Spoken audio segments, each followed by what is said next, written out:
So this is actually pretty similar to a coin problem because they tell us how many total hours we have, and they tell you the value of each hour. So my variables, I'm going to use M and J for my variables, where M represents the number of hours Martha works and J is the number of hours. And they tell us they worked a total of 45 hours, so I know that M plus J is equal to 45. The next thing I know is they made it, there's this total amount, so there's a value equation. And so in our value equation, this is going to give us 266.50, and we know that Martha earns this much per hour, so we get 5.50 for M plus 6.50 for J, and there's our value equation. I want to clean all this up. I don't like decimals, so if I multiply everything by 10, this now becomes 55M plus 65J is equal to 2665. So I have my two equations, I have my two unknowns. I can still clean this up quite a bit more. If I just divide everything by 5, these numbers get a little more manageable. So that's going to give me 11M plus 13J equals, and yes, I did not do this in my head, 533.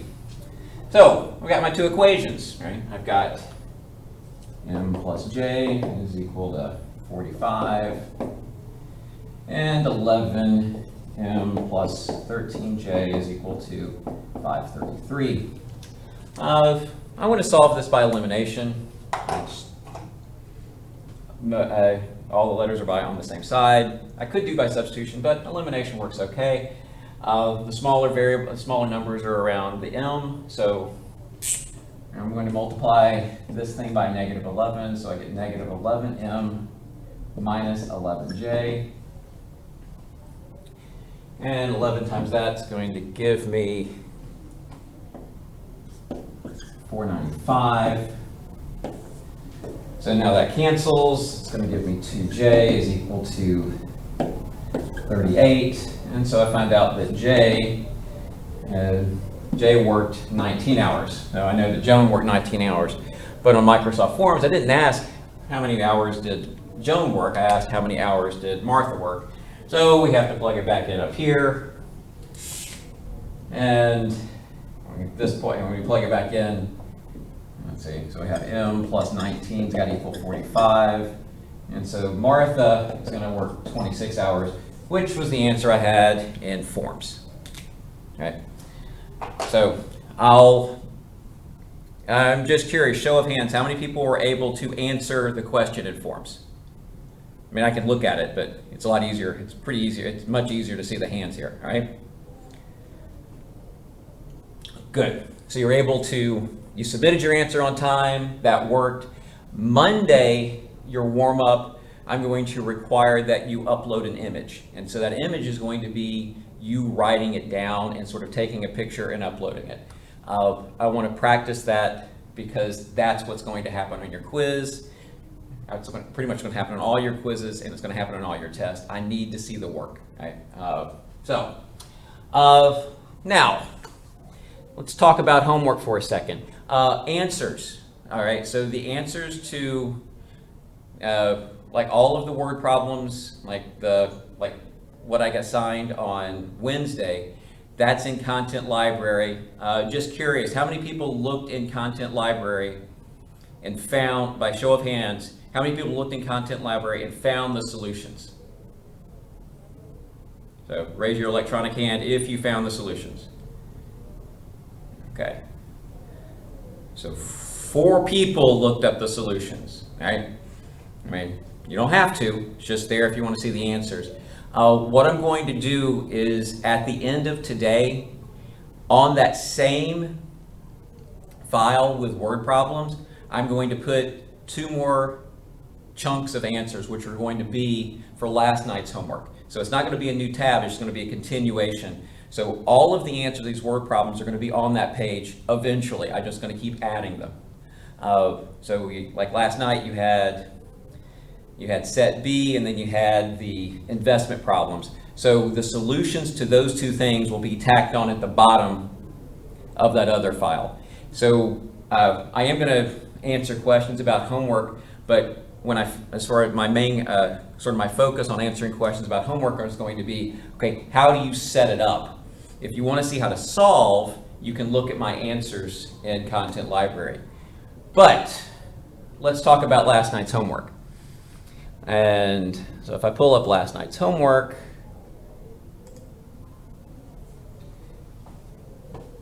let's look at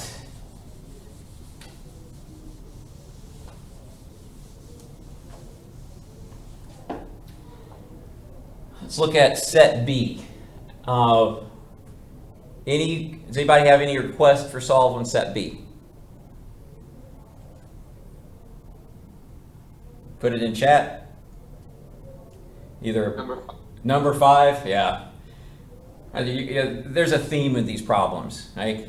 If you've got 5 problems, the first 4 are pretty, like, all kind of the same, and then question 5, always kind of weird. I mean, that's just what they do with these. All right, so again, my goal here is how do you set it up? And if you want to see it, and then it's solving. This one actually solves really well. Elimination works incredibly fast on this one. Now, so there's 2 issues. One is this is harder, and the second is, what the heck is a telegram, right? Why would anybody ever need this? Well, before cell phones, if you actually needed to get a message, even phones didn't work particularly well. If you needed to make sure someone actually got a message, you sent a telegram. And as silly as it sounds, they literally charge per, not necessarily word, they charge per character, but for this problem, they charge per word. And they actually, believe it or not, actually in cell phones, they used to do this. Your parents will remember this, where you didn't have unlimited talk. They say unlimited talk in all of your plans now, but that's sort of a given. 15 years ago, you had like 400 minutes, and then every minute over, they charged you, and sometimes they charged you a lot. And that's kind of what's happening here. Anyway, so we have 2 situations. We sent 17 words, and it cost $1.25. In another situation, we sent 24 words, and they charged $1.60. And they break up the charge. When they break up the charge, there's a fixed charge for the first 10 words, and then every word after the first 10 is a different number. So I'm going to let X represent the charge for the first 10 words. So let's look at this first situation. In this first situation, I've got to pay for 10 words, right? I've got that fixed cost for the first 10 words, and then I've got that additional 7. So the first 10 words, I'm going to say cost X. And then the next 7 words, right? They're going to cost, let's see, so there's 7, and each one of those words is going to cost Y. So see how they break it apart. You've got 2 different things. You've got, all right, my fixed cost, and then everything after it costs a certain value, cost whatever their rate is. And I know this total value is going to give us 125. And once you see the pattern for this one, then you need to follow the same pattern for the second equation. So to send 24 words, so the first 10 are going to cost the same amount. And then we have 14 other words that we have to deal with, so that's going to give me 14Y. And I know that total cost is $1.60. Now, as far as dealing with decimals, when you're dealing with money, it's fine if you deal with decimals. There's nothing wrong with that. I tend not to like decimals if I can avoid it. So a lot of times I'll look at this, and instead of seeing $1.25, I think of it, how many pennies do I have? Well, $1.25 is $1.25 means I have 125 pennies. And $1.60 means I have 160 pennies. And so when I solve, then I figure out how much X is in pennies and how much Y is in pennies. And this solves pretty easily from here. And again, those solutions will be, you can look in Content Library. All right, so these set B was pretty similar to like what we did yesterday, what we did the day before. Investment, that's where things started getting interesting. How did the investment problems go? Good, bad, I hated them. They were very hard. They're very hard. Yeah, there's a lot more. There's more thinking that goes on in setting these up. So, and that's the big deal with word problems. It's not can you solve them, right? Because once you get the equations, it's just like solving a system of equations.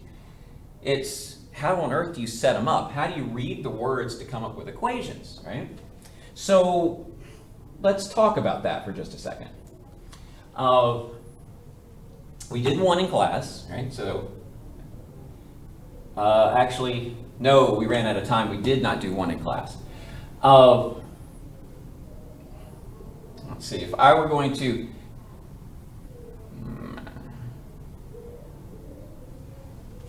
do you need help in setting up all of these?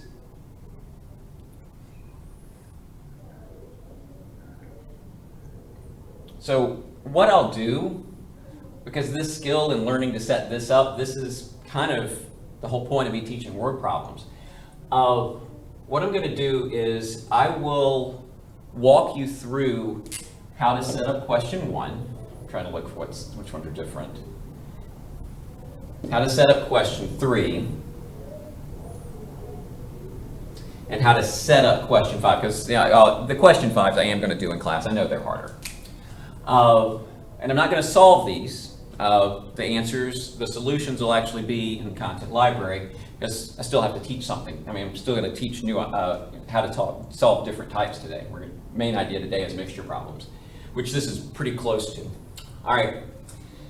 So as far as setting up question 1, it says Ms. Bren invested $7,000, part at 8%, the rest at 5%. Her total income from these investments was $500. Find the amount she invested at each rate. So there's a lot of information here, right? And that's whenever problems have a lot of information. Now, some of you can sort it out, which is great. But I need a chart so I can sort of keep track of where things are. And what my chart in this one looks like is I have the amount I invested. I'm going to have a percent, and then I'm going to have the income. Right, that's how my chart looks. And as far as my setup goes, for at least this first one, she invested a total of $7,000. Well, the interest rates, those are pretty easy to pick out. Like this one, I get 0.08, and then I invested stuff at 0.05. And that's pretty much all they tell us.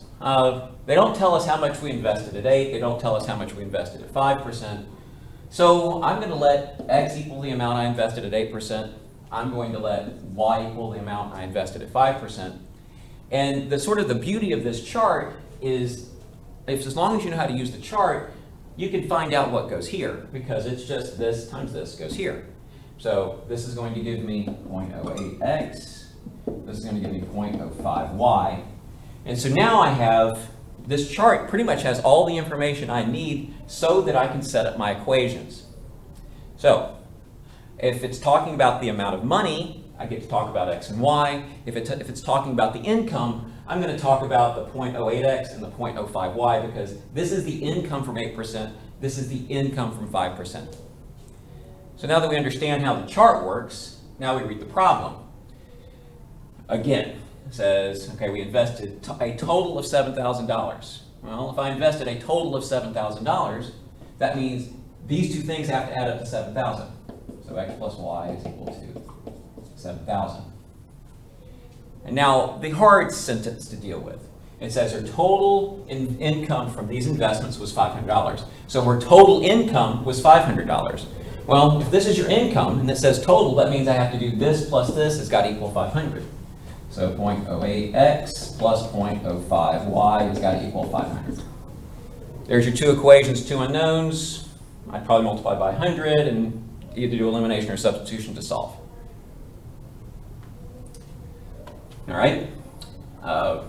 2 works exactly like that. That's how we set it up. Question 3, you still set it up the same way, but your income equation is a little different. So, since it's virtually the same equation, I'm going to keep my same chart. Mr. Orsini invested $36,000, part at 5%, part at 7%. So I still get to put the 0.05 and the 0.07. If his annual incomes for both investments were equal, find the amount invested at each rate. So, we still need to fill in our chart. I don't know how much he invested at 5, and I don't know how much he invested at 7. So I'm going to call that X, and I'm going to call that Y. As far as figuring out the income, I'm going to do this times this and stick it at income. So I get 0.05X, this is 0.07Y. And now that I've got my chart, it tells me what to do. First, the total income, the total amount invested was $36,000. So I know this is going to be X plus Y is equal to $36,000.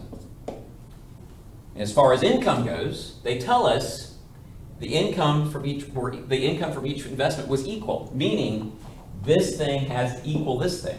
So 0.05X has got to equal 0.07Y. There's your 2 equations and 2 unknowns. All right. Now, question 5. Always question 5. The one where they really try to mess you up. So Mr. Walsh invested $16,000 at 7%. How much additional money must he invest at 4%, so his total annual income will be 5% for entire investment? Oh, mouthful of stuff. But let's fill in our chart, and then once we get our information in the chart, see how that works.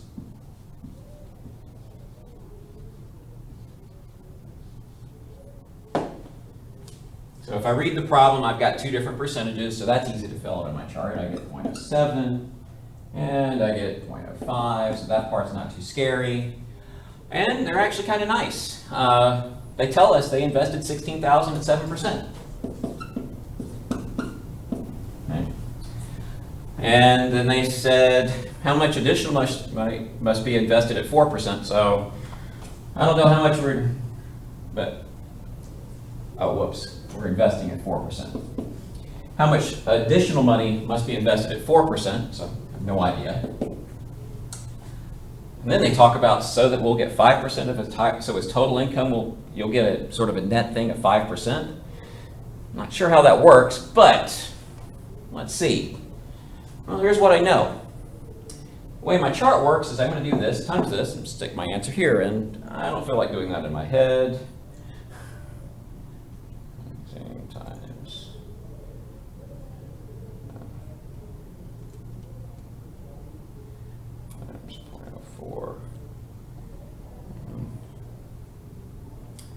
That's going to give me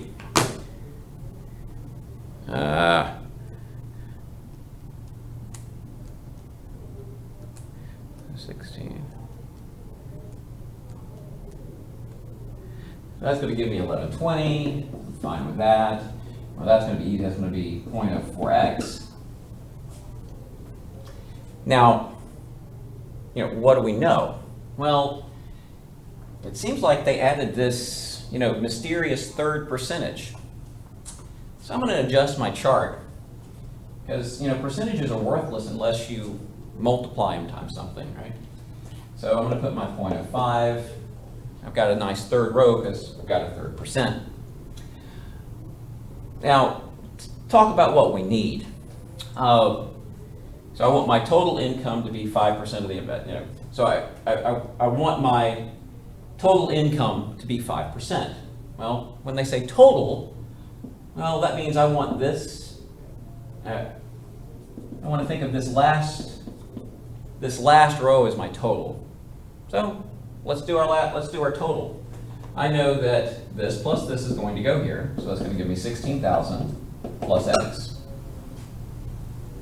And I know that my total income is going to go down here, so I know that's going to give me 1120 plus 0.04x.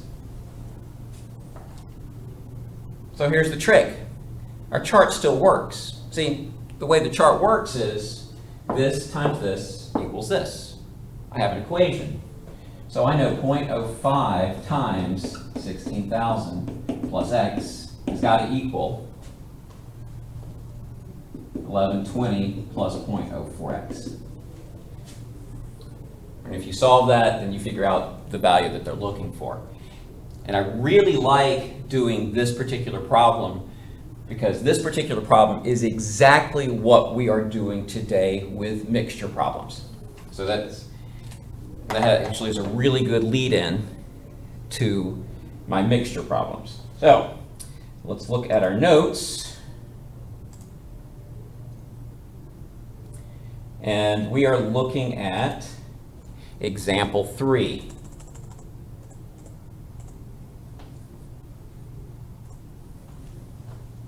I'm going to leave that up because that's actually our structure for setting up mixture problems. Now, if you've ever done mixture problems before, you may not have done them this way. That's fine. If you know how to do mixture problems, awesome.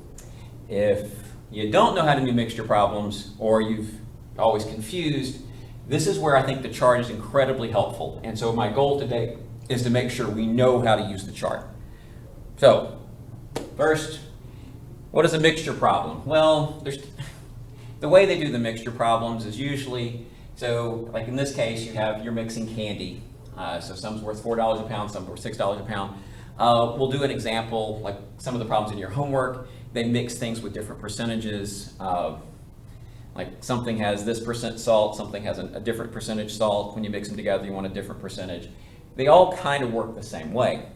And so the way I'm going to set up my chart is virtually identical to the way I set this chart up, but the key difference with mixture problems is you're always going to have 3 rows.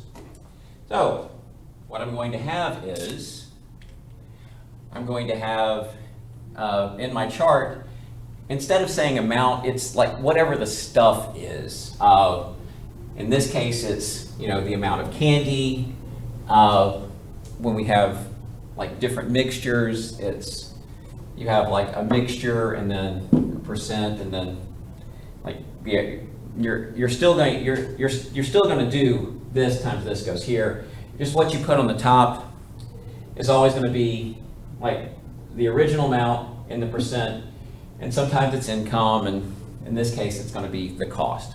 So here's my chart. I'm going to have the amount of candy, I'm going to have the price, and then I'm going to have the cost. Right? Because if you just look at everything, right? If we just look at this, candy has $4 per pound, $6 per pound. How many pounds of each kind should he use to make a mixture of 90 pounds that he can sell for, a mixture of 90 pounds that he can sell for, $4.80 a pound, right? There's a lot of information here. And the whole point of the chart, just organize your thoughts. So here's how you can use the chart to help you set up mixture problems. Make sure you have 3 rows.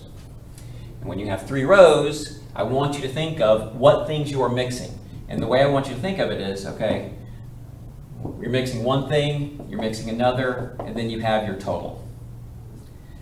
And you either put the price or the percentage. In this case, we have the price. So the price of the first thing is $4 per pound. The price of the second thing is $6 per pound. The price of the total is $4.80 a pound. All right? Now, what do they tell us? Well, not a lot. They don't tell us how much of the $4 per pound, so I'm going to put an X. They don't tell us how much of the $6 per pound, so I'm going to put Y. But they do tell me that the total mixture is 90. Right? So this is how much, like this is the candy. I don't know how much of the first, I don't know how much of the second, but I know when I mix it together, I get 90. Now, here's the great part. We're going to use our chart. The way you use your chart is you say this times this goes here. So this times this is going to give me a 4x. This times this is going to give me a 6y. And 90 times. And this times this is going to give me 432. So, like, I'm teaching, given a mixture problem, get the chart. Because once you get the chart, getting the 2 equations is incredibly easy. But first, you have to get the chart. Now that you have the chart, here's how you get the equations. The amount or candy in these columns, this plus this has to equal this. That's how it works. So it's this plus this equals this, so I get one equation that's x plus y is equal to 90. And the other equation is this plus this equals this. So I end up with 4x plus 6y is equal to 432. There are two equations. And that's the way it works for every single mixture problem. Once you set up this chart correctly, the way it works is you take the first column and the third column. This plus this equals this, and this plus this equals this. You can never, ever, ever do that with the price or the percentages. They don't work that way. So, got my two equations, two unknowns. All right, got to solve. So, let's see. I want to make my life a little bit easier, so I'm going to divide the second equation by 2.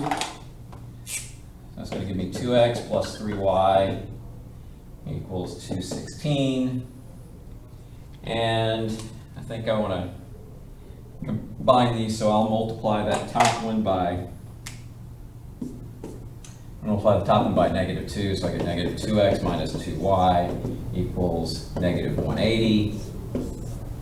Those cancel, that tells me y is equal to 36. And if y equals 36, so if y is equal to 36, I can plug in this other equation, then that tells me x has got to be 54. So how much of each candy? All right, well, 54 of the $4 and 36 of the $6. Now, your turn. What I want you to do is look up on, I forgot to push this out. I got distracted this morning. I will push this out in the homework. I'm sorry, you'll have to look up here. Dang it. There it is. Where's the cursor?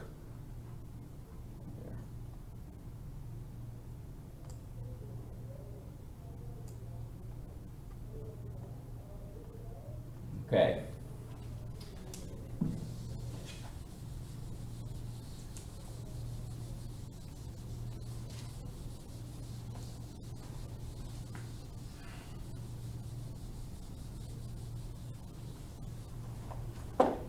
So our mixture problems. First, can y'all read this? Raise your hand if you can read it. Okay. Okay. So what I want everyone to do for question 1, I want everyone to set up the chart. I'm not worried about solving. I want you to set up a chart. 3 rows, 3 columns. Fill out the chart, and when you fill out the chart, raise your hand. Okay. I want to go back and set up how you go about setting up when it's percentage. So we start with a chart.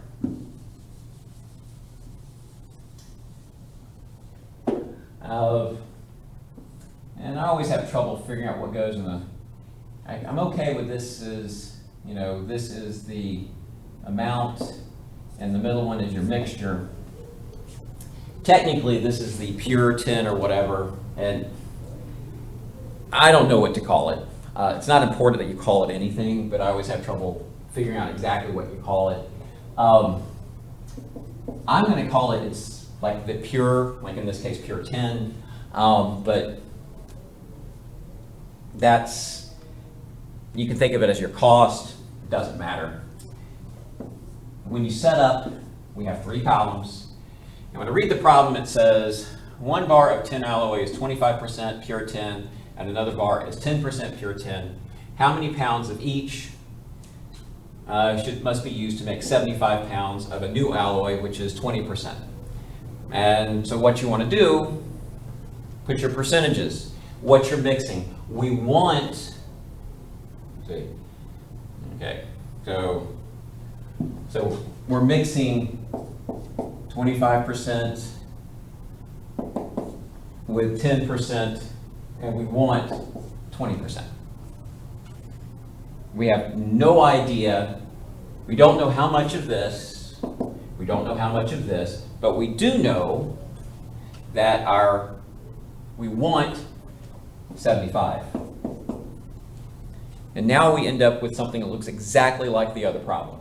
Because when we set it up, what we're going to do, this times this goes here, so 0.25x. This times this goes here, so 0.10y. And this times this is going to give me 1.50. And now if we look at our chart, the way we come up with our equations is exactly the same way. I know this plus this goes here, this plus this equals this, so I end up with x plus y is equal to 75, and I know this plus this has got to equal this, so I end up with 0.25x plus 0.10y has got to equal 1.5. And actually, I think I messed up. That should be 15.